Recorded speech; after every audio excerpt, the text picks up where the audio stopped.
पुराने समय में एक व्यक्ति अपने गांव के लोगों के छोटे छोटे काम करके किसी तरह खाने व्यवस्था करता था। उसके परिवार में कोई नहीं था, वह अकेला था। एक दिन गरीबी से तंग आकर उसने सोचा कि उसे बड़े नगर में जाना चाहिए, वहां ज्यादा काम मिलेगा और ज्यादा धन कमाने के अवसर मिल सकते हैं। वह व्यक्ति गांव के करीब स्थित बड़े नगर पहुंच गया। गांव से निकलने के बाद जब वह नगर में पहुंचा तब तक उसने कुछ खाया नहीं था। भूख की वजह से उसकी हालत खराब हो रही थी।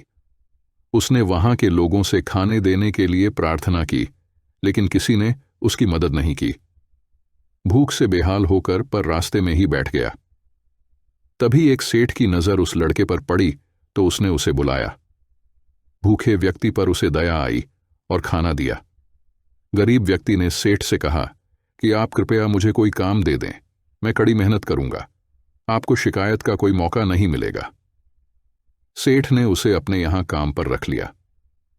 वह लकड़ियों का व्यापार करता था। उसने व्यक्ति से कहा कि जंगल में पेड़ काटने का काम है, तुम चाहो तो ये काम कर सकते हो। गरीब व्यक्ति इस काम के लिए तैयार हो गया। अगले दिन सेठ ने लड़के को नई कुल्हाड़ी दी और अपने बाग में उसे बता दिया कि कौन कौन से पेड़ काटना है। गरीब व्यक्ति की नौकरी का पहला दिन था। वह जोश में था। उसने दिन भर में 15 पेड़ काट दिए। अच्छा काम देखकर सेठ खुश था। अगले दिन व्यक्ति सिर्फ 10 पेड़ ही काट पाया। तीसरे दिन उसने और ज्यादा मेहनत की, लेकिन उस दिन वह सिर्फ 5 पेड़ ही काट सका। ये देखकर वह निराश हो गया। सेठ समझ गया कि लड़का अपने प्रदर्शन से दुखी है। उसने कहा कि तुम रोज सुबह पेड़ काटने से पहले कुल्हाड़ी की धार तेज करते हो या नहीं? व्यक्ति ने कहा कि नहीं, मैं तो धार तेज नहीं की। सेठ बोला कि इसी वजह से तुम कम पेड़ काट पा रहे हो।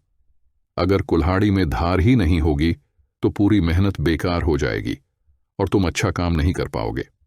उस गरीब व्यक्ति अपनी गलती समझ आ गई। उसे इस बात का ज्ञान ही नहीं था कि कुल्हाड़ी धार रोज तेज करनी चाहिए।